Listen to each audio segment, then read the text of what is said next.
Шашны асуудлыг даван нийгэмд хүртэл хурц асуудал үүсгээд байгаа. Шин тэнгэр газар.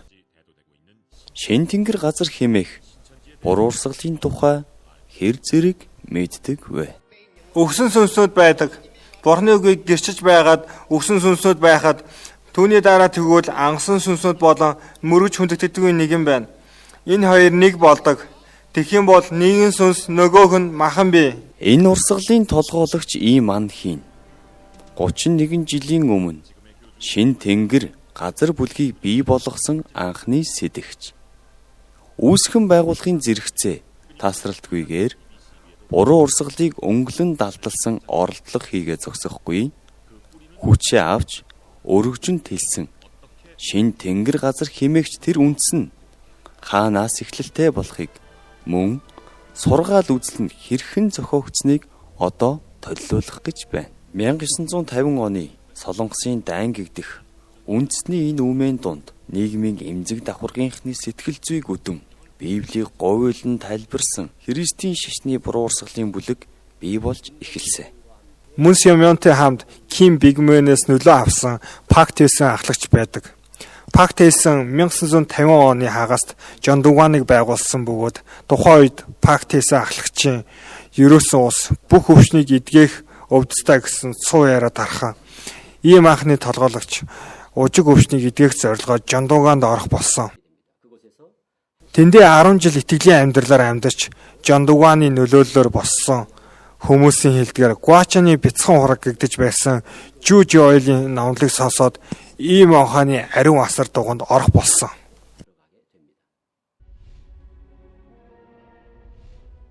(1966 онд эхэлсэн ариун асар сүм нь 1969 онд ертөнцийн төгсгөл ирнэ гэж хугацаа тогтоосон боловч тэр нь биелэгдээгүй учраас нийгэмд асуудал үүсгэж эхэлсэн.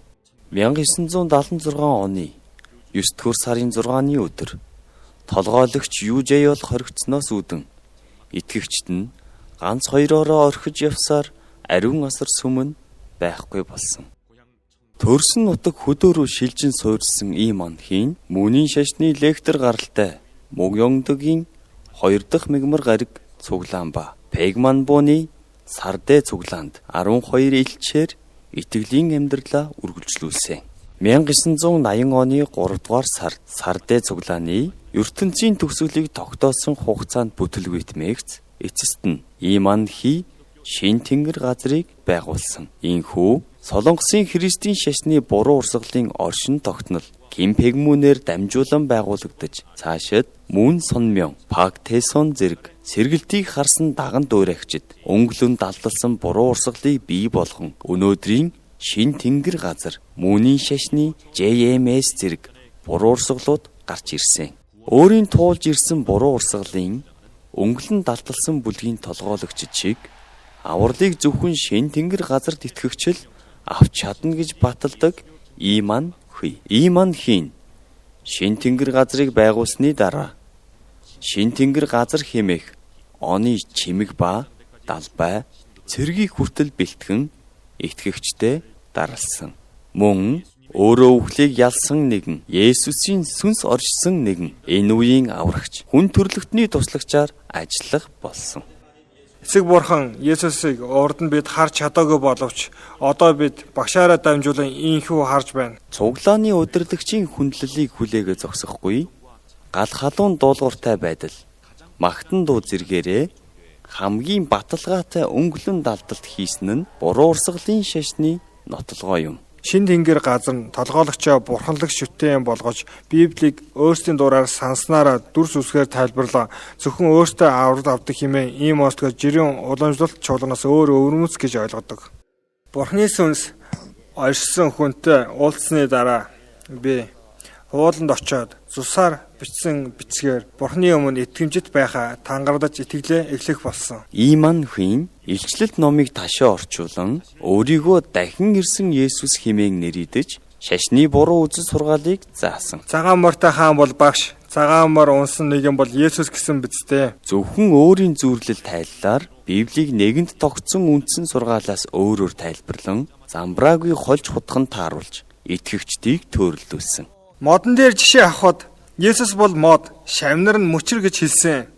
Тэгээд илчлэл номонд гардаг бэлэгдэл тоо болох 144 мянган хүнийг тооны ухааны тоогоор тайлбарлан 144 мянган хүн гүйцвэл шин тэнгэр газар оршин гэж буруу заадаг. Буруу урсгалынхны нэг онцлог нь зөвхөн 144 мянган хүн л аврал авна гэж баталдаг бөгөөд шин тэнгэр газар ч гэсэн тийм. 144 мянган хүн цуглаж байж мөнхөд өөхөхгүйгээр ертөнцид хаашиг үлдэн Кёнгё аймгийн Гуачанд өөхөхгүй мөнхөд амьдрын хэмээн итгэдэг боловч Библиэд хэлдэг 144 мянган бэлэгдэл тоо утга бөгөөд Есүсийг аврагч эзнэр хүлээн зөвшөөрвөл бүгд аврагдана гэдгийг шин тэнгэр газрынхан буруу ойлгодог. Ийман хийн 144 мянган итгэвчтэй болвол сүнслэг ертөнцтэй нэгдэн махан бие өөхөхгүй гэсэн нөхцөл тавьсан ертөнцийн төгсгөлийг баримталдаг. Мөн 144 мянган хүн цугласан амлалтын улс 2-3 жилийн дотор биелэгдэнэ гэдэг. Ийм ол үндэсгүй шашны сургаалуудыг буруу урсгалын нэг онцлог гэж үздэг.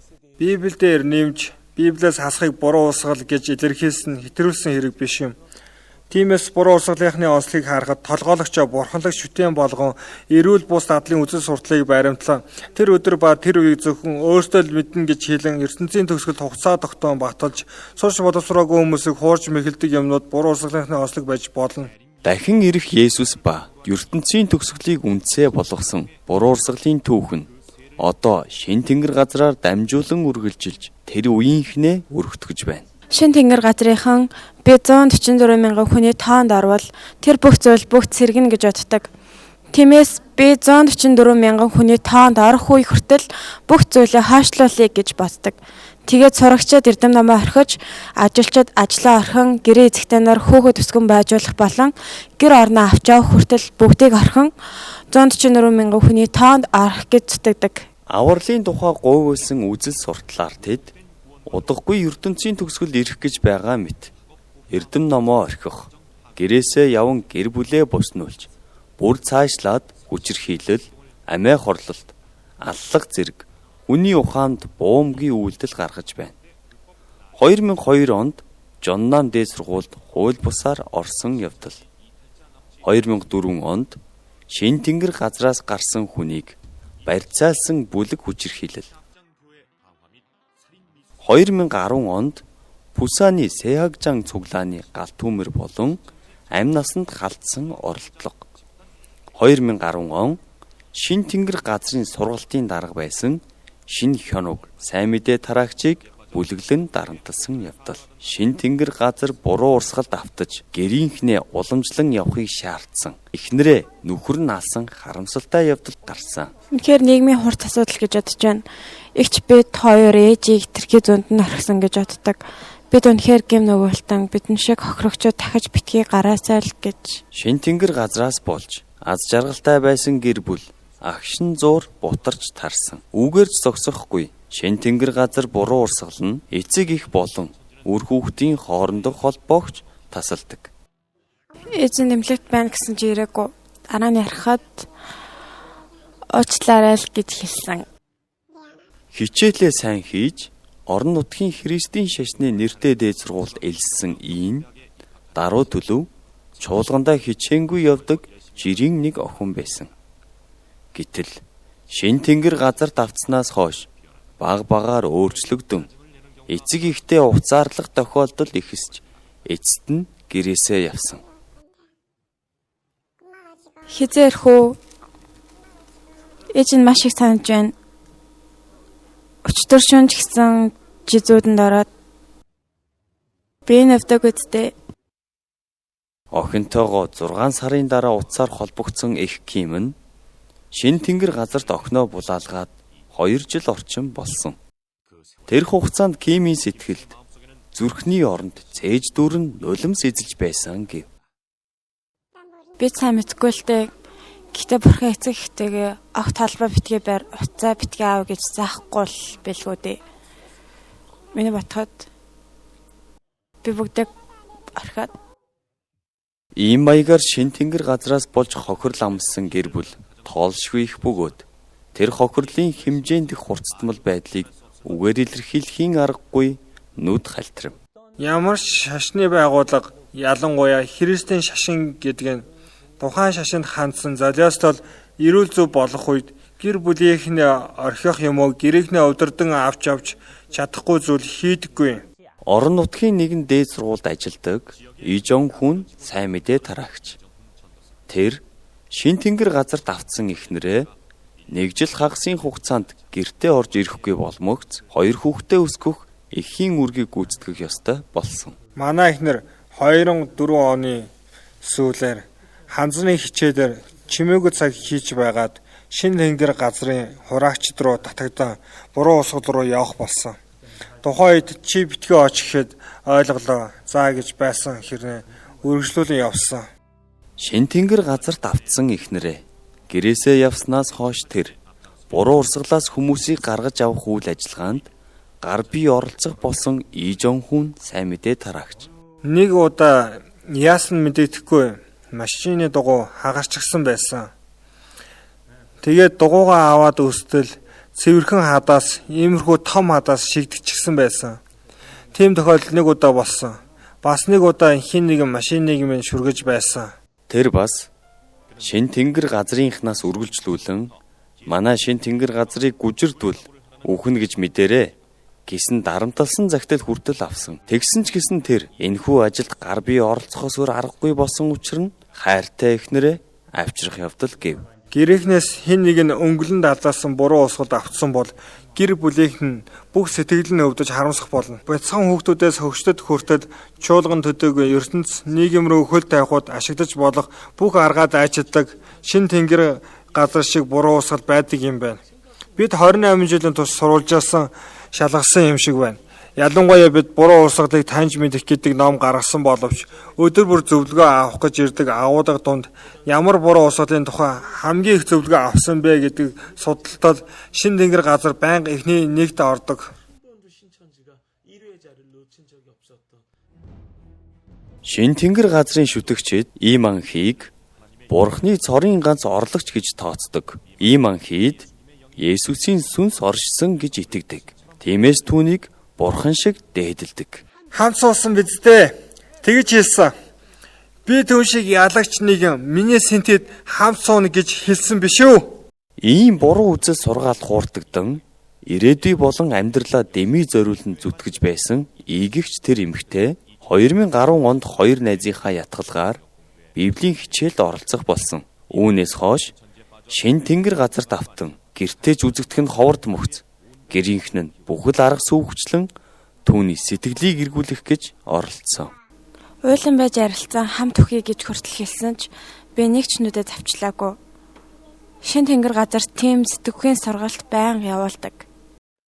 Сэтгцийн буруу сургалтаар шин тэнгэр газарт 2 жил байсан боловч сургалтанд хамрагдах тусам ийм анхийг бурханлаг болгох нь хаачин санагдсан тул тэндээсээ гарч явах болсон.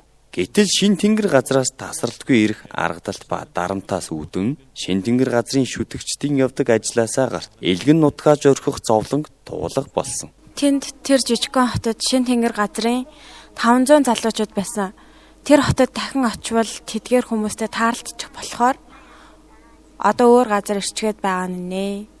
Ингэж Библийн тухай бодож эргцүүлэх сонирхолтой энгийн олон залуучууд шин тэнгэр газрын гол руу татах объект нь болж байдаг. Пастор болон чуулгандаа гомдолдог хүн, мөн ариун сүнсний бэлэгтэй хүн, хүний үгнээс атгалзаж чаддаг хүмүүсийн хувьд шин тэнгэр газар буруу урсгал амархан автдаг. Ингээд зогсохгүй тогтсон буруу урсгалаас гадна шин тэнгэр газар нь төлөвшсөн чуулган руу нэвтэрч итгэгчдийг нь булаадаг. Нэгэн төрлийн уул нүүлгэл ургац хураах тактик ашиглаж байгаа тул чуулганд нөлөөлсөн муу үр дүнг хэлхийн аргагүй. Шин тэнгэр газрын үзэл нь тариан талбайг сүм гэж үздэг. Тариан талбайг сүм гэдэг учраас тариан талбай нь талбайд хураалт хийх ёстой, мөн ургац хураах ёстой зүйл нь сүм учраас сүмд шин тэнгэр газрын шүтгчдийг нэвтрүүлж тариан талбайд байдаг тариа буудаануудыг цэвэр буудаануудыг хувааж аавна гэсэн ойлголтуудтай байдаг. Ургац хураагч хэмээгддэг нууц гишүүнээс чуулган руу нэвтрүүлж итгэгчдийг уруу татан гаргах пастрын бодлогогүй зүйлийг илрүүлэн хооронд нь муудалцуулж чуулганыг тэр чигээр нь сүрүүлэх явдал дараалан гарч байна. Манай чуулган худалдааны газар байж байгаад ийшээ шинэ хот баригдангууд шилжсэн. Худалдааны газар байх үед анх итгэгчээр орж ирээд 10 гаруй жил итгэлийн амьдралаа амьдарсан тийм хүмүүс шинэ тэнгэр газар руу татагдан хоёрноор гаргаж байсан байгаа. Шин тэнгэр газартай ширүүн тэмцэл өрнүүлсэн Кёнги аймгийн Пажугийн энэ чуулган одоо үл хөдлөх хөрөнгийн өмч болцоход байна. Шин тэнгэр газрыг нэг өрмөццүүлэн манаас өмнө орж ирээд 3-10 жил орчим далд нууц хугацааг туулаа. Надад эргэлзэх хүн хинч байхгүй гэж хэлэх үеэс эхлэн Библийн хичээл байдаг, сайн цугларалт байдаг, сайн авралын зар тарагчтай уулзуулна гэх маягаар бидний чуулганд орж ирэн олон нийтийг сөөрүүлж ховаан салгадаг явдлуудыг нь харахад магадгүй буруу урсгал дотроос ийм бүлэг анх удаа л харж байгаа юм шиг санагддаг. Хэд хоногийн өмнө нэлээд их хохирол амссан дотоодын төлөөлөх шашны урсгалд хамрагддаг хотод харьяалалтай нэгэн чуулган. Итгэгчдийн тоо 500 гаруй. Харьцангуй аюулгүй байдал байдаг чуулган байсан боловч шин тэнгэр газраас болж нилээд их хохирол амсжээ. Ургац хураагч хэмээгддэг шин тэнгэр газрын сайн мэдээ тараагч туслах пастрын хэрэгмээр чуулган руу нуугдаж орон үе мэндэгдсэний дараа 200 гаруй итгэгчдийг нь булаан явсан. Гэр бүлийн асуудал, санхүүгийн асуудал, мөн ажлын асуудлыг хүртэл бүгдийг ажиглаж дүгнэн тухайн хүний талаар бүгдийг судалж хаад ойртож дотносдог учраас хуурдагдах нь маш амархан. Янз бүрийн хэлбэрээр хүчээ өргөтгөн яг архирах арслан шиг Солонгосын чуулганыг залгих гэж нүд нь улаарсан шин тэнгэр газар. Ургац зураг талбай гэж ямар газар вэ? Загас бөгнөрсөн газар, сүрэглэн цугласан газар. Одоо сайн мэдээ тараах цаашдын чиглэл нь ургац зураг тариан талбай сайн мэдээ юм аа. 2 жилийн өмнө энэ чуулган шин тэнгэр газрын ургац хураагчийн тактикаар хүнд байдалд орсон. Магадгүй 2005 оны үед шин тэнгэр газрын нэгэн гэр бүл бүртгэгдсэн. Тэгээд тэдний төлөвлөн бэлтгэгдсэн зүйл нь тухайн үед 2 жилийн турш чуулганд орж ирээд магтан доон сууж, багшилж, үхтлээ итгэмжтэй байсан. Тэгж байгаад чуулганд хөлөөншөөрөгдөн группийн дарга болмогц өөрийн группийн гэр бүлүүдээс нэг диаконыг шин тэнгэр газар руу төөрөгдүүлэн уруу татсан. Харин пастрын шуурхай арга хэмжээ авалтаар арай ядан аюулаас мултарч чадсан. Төрс бичлэгийн баг гаргаан буруу урсгалд авах арга хэмжээг бэлтгэн тэдний тухай мэдээлэл цуглуулж цөнслөг дайн гэдэг боловч би гайхаж баламгтахын хажуугаар ухаарсан зүйл нь дайснаа хит бага өнөлж болохгүй, хит өндөр өнөлж болохгүй гэдгийг ухамсарлан дөрс бичлэгийн баг бүрдүүлж бэлтгэсэн. Одоо ургац хураагчдын үйл ажиллагаанаас үүдэн тоо томшгүй олон чуулган төөрөлдсөн. Ингэж шин тэнгэр газрын хүч жил бүр 10,000-аас дээш шүтгч нэмэгдэж одоо ойролцоогоор 100,000 хүнээр баримжаалагдаж байна.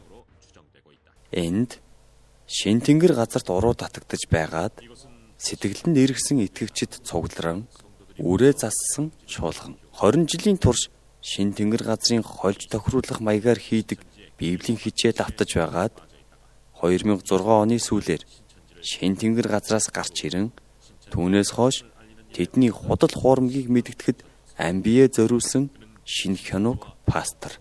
Тэр шин тэнгэр газартай тэмцэх сүнслэг дайнд мордсон. 1986 тэр үед би 20 настай дээд сургуулийн 1-р курсд байх үе.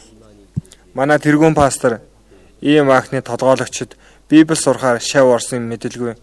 Тэр үед манай шинэ чуулганы 70-аас 80 итгэгчид тэргүүн пастораас шинэ газар тэнгэрийн үзэл сургаалыг шууд бусаар сурсан байгаа. Тэгж сургалтанд самрагдаад хэдэн сарын дотор л шинэ газар тэнгэр рүү бүгд шилжин өнөөгийн үгээр хэлбэл тэр үед тийм ойлголт байхгүй байсан боловч уул нүүлгэлт үйл ажиллагаа болсон гэж ойлгоход болно.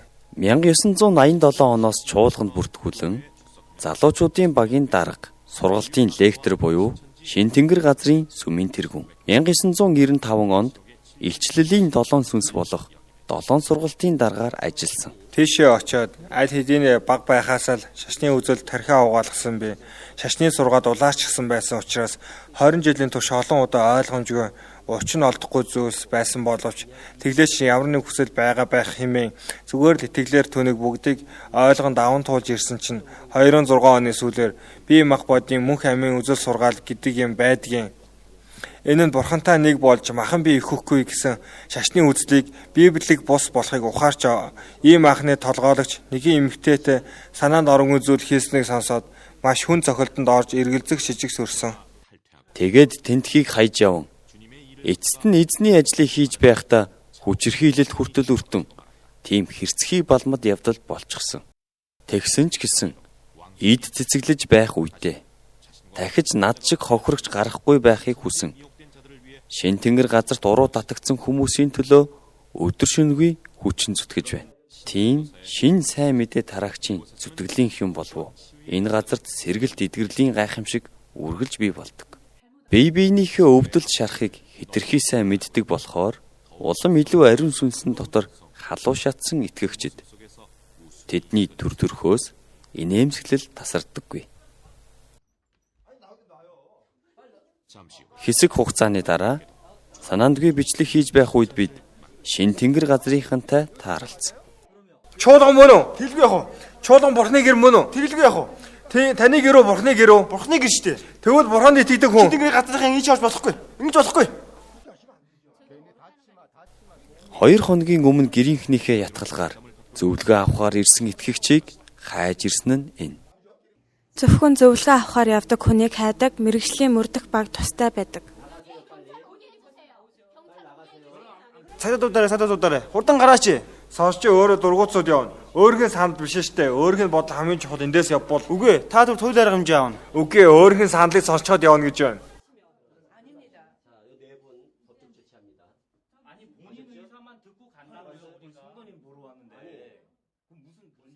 Эцэст нь цагдаад мэдэгдэн гингүүд буцаж явсан шин тэнгэр газрын шүтгчид. Нөгөө талаар зөвлөгөө авчхаад шин тэнгэр газрын үзэл сургаал хуурамч гэдгийг мэдсэн Ким диаконы сэтгэл их хүнд байлаа.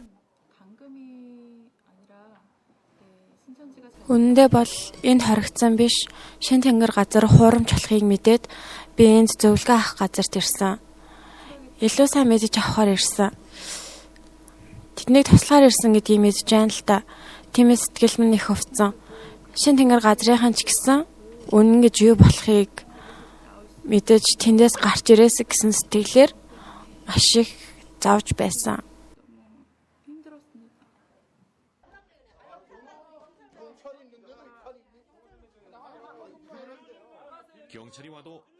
Цагдаа ирсэн ч үгэнд нь ороогүй. Бардам дээрлэхүү. Шин тэнгэр газрынхныг эцэст нь хүчээр хөөж явуулсан. Нэг л удаа уулзъя. Цагдаа явмагц дахин шургуу ятгаж эхэлсэн. Энд байж болохгүй. Бидэнтэй хамт ганнын руу явъя. Одоо тусалж чаднаа. Одоо гарч ирэхгүй бол тусалнаа. Бид хамт явж чадна. Бид яасан бэ? Гараад ирэлтээ. Одоо маш их баяртай. Үнэхээр талархаж байна. Надаас болж хэцүү байсан гэрээхэндээ уучлал хүсэж тусалсан хүмүүс ч гэсэн маш их баярлаж байна. Ийм эмчилгээний төв байдагт маш их талархаж байна.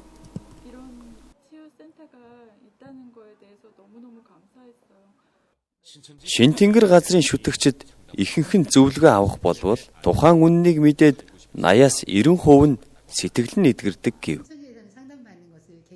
Шин тэнгэр газрын тухай зөвлөгөө авах нь шүтдэг шашнаа өөрчлөх сургалт хэмээгээд огт зөвлөгөө авч болохгүй гэж сургадаг.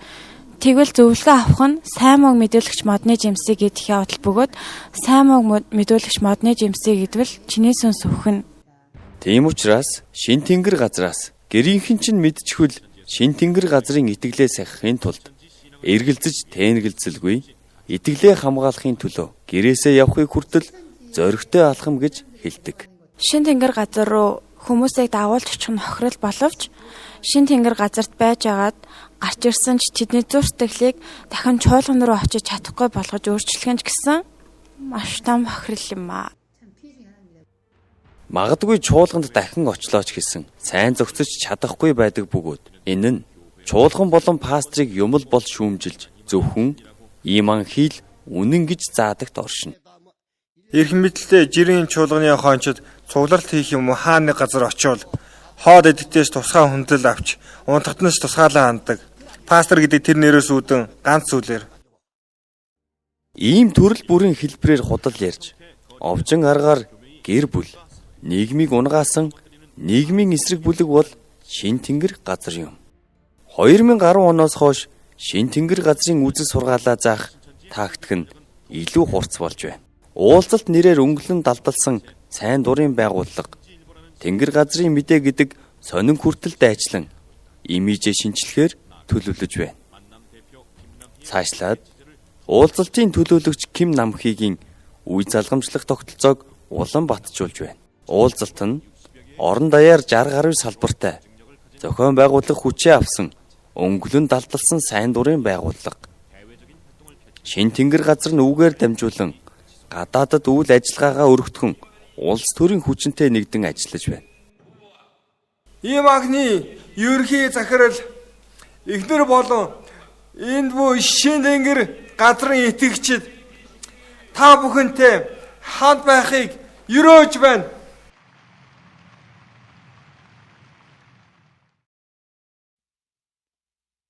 Тэгвэл Шин Тэнгэр газрын шашны үзэл сургаалын тактик өөрчлөгдсөн үү? Өөрчлөгдсөн бус нэмэгдсэн. Хамгийн сүүлд Шин Тэнгэр газрын шашны үзэл тактикад гарч ирсэн онцлогоос хэдийг дурдвал нэгдүгээрт том чуулган, зарим том хэлбэрийн чуулганд анхаарлаа хандуулж байгаа. Мөн хоёрдугаарт том хот суурнаас илүү жижиг дунд хотод төвлөрөн шашны үзэл сургаалаа явуулж байгаа. Гуравдугаарт гадаад руу авралын зар тараахад юунаас ч илүү ханцуу шамдлан зүтгэж байгаа.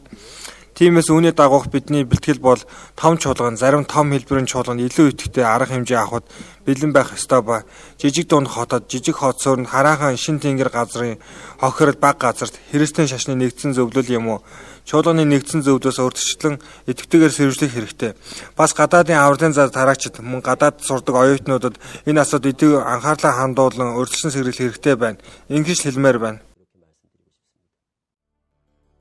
Зөвхөн чуулган руу довтолж байсан Шин Тэнгэр газрынхан саяхнаас зоригтойгоор католик бүр цаашлаад буруу урсгал руу хүртэл гар сунгаж байна. Сүүлийн үед эдгээр нээлттэй үйл ажиллагаа явуулж буй учир шалтгааны нэг нь Шин Тэнгэр газрын толгойлогч болох ийм махнаас өндөр болсонд байгаа юм. Тиймээс энэ хүн ч гэсэн хүн учраас өвглийн ирмэг тулах үед 144 мянган хүн цугдарахыг чин сэтгэлдээс өсөж тэр нь одоо биелэгдээгүй байдалд байна.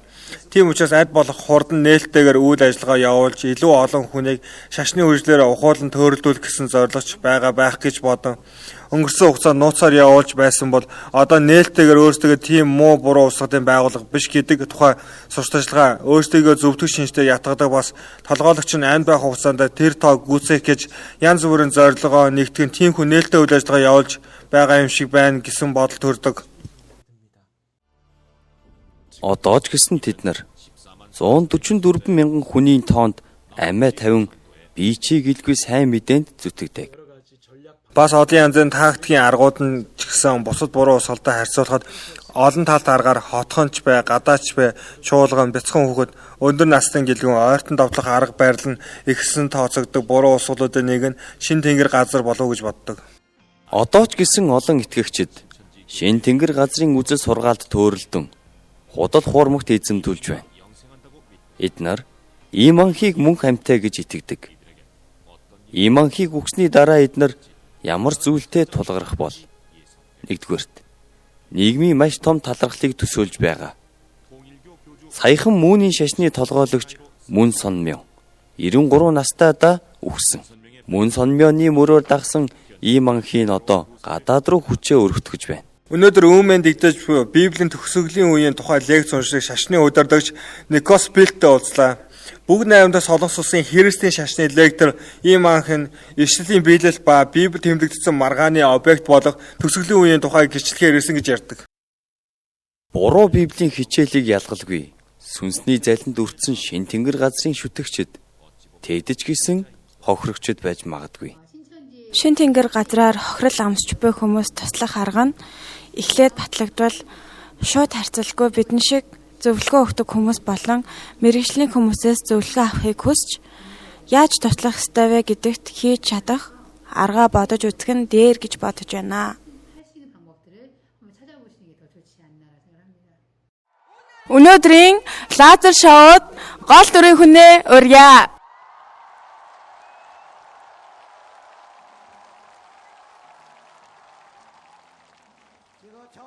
Дэлхийн тосгоны гэр бүлийнхээ бидний уулзалтын гэрэл бүгд дэлхийн цацраа нэг чөлөөлөл болно. Урагшаа!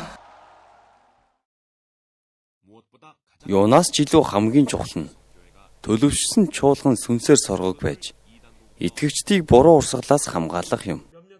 Хэд хэдэн чуулганы хэрэглэж байсан аргалдаа мөрөлийн цагт, зарлын цагт цаас тараа, жирийн өдрүүдэд танаа чуулганы пастор болон сайн мэдээ тараагчид мэдэгдэлгүй, батлагдаж нотлогдоогүй Библийн хичээл хий гэж эсвэл өөр чуулган руу хаа нэг тийшээ явъя гэж хэлсэн хүмүүс байвал нэрийг бичнэ үү?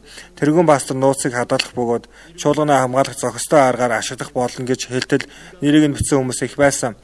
Бичсэн нэрийг нь ялгахтад буруу усгал гэж нотлогдсон чуулган олон байсан. Тиймээс буруу усгалтай тэмцэх хэцүү биш. Ийм мөчөөхөн бодит хэрэгжүүлэлт ба аргуудаар дамжуулаач болтгоо ялгаж байсан үе их байсан учраас ийм мөчөөхөн зүйлийг ч гэсэн хийж үзэх нь ямар бол гэж бодох юм. Дахин урьдчилан сэргийлэх тарлах хийх хэрэгтэй. Би чуулган бүржилд 2 удаа буруу урсгалын тухай семинар хийх хэрэгтэй гэж боддог.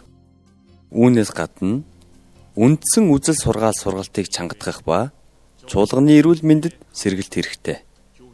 Мөн итгэгчид эзэн ертөнцийн төгсгөлийн тэмдгийг зөвгнөн олон Христийн эсрэг хүмүүс гарч ирэх үед бүү төөрөлд гэж хэлсэн үгийг санан үргэлж соргог байх хэрэгтэй. Чуулган болоод пастор сайн мэдээ тараагчийн мэдхгүй газартаа бүү хайрц, дураараа хамаагүй залбирлын газар болон сэргэтийн цугларалт, Библийн хичээл хийх газар бүү оч, бас танихгүй мишоноор пастор сайн мэдээ тараагчтай уулзахаас болгоомжл гэсэн зүйлсийг санаж байх хэрэгтэй. Зөвхөн Есүсийн авралын тухай бат итгэл ба чуулган төвтэй, хончин төвтэй итгэлээр урагшлах хэрэгтэй. Одоо 100,000 хүрсэн гэж бид таамаглаж байгаа. Гэхдээ ээж бурхан эмээх буруу усгал нь аль хэдийн 100,000 даваад бүр илүү давчихсан. Тэгэхээр чуулганы үл тоомсорлол донд буруу усгалууд их өссөн. Буруу усгалууд урт хугацааны туршид хөрөнгө оруулалт харамлдаггүй. Тэднээс үлгэр дуурайл авах хэрэггүй боловч бидний солонгос чуулган тэр хэмжээгээр нэг солонгос хүний сүнсэнд анхаарлаа хандуулж байсан болов уу гэдгийг дахин нэг удаа бид эргэн харах ёстой хэрэг биш үү гэсэн бодол төрдөг. Хэн нэгэн нь та нарыг төөрөлдүүлэхгүй. Болгоомжл. Учир нь олноороо Христ бол би байгаа юм хэмээн нэрээр минь ирж олныг төөрөлдүүлнэ. Хэрв хэн нэгэн та нарт хараач Христ энд байна. Эсвэл тэнд байна гэвэл бөө итэг.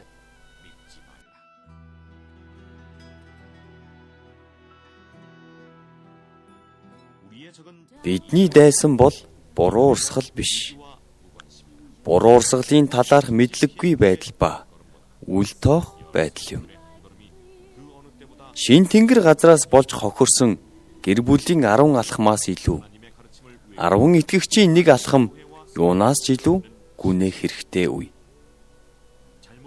Бурхны сургаалыг гойвуулж Солонгос чуулган ба нийгмийг төөрөлдүүлдэг шин тэнгэр газар гэгч.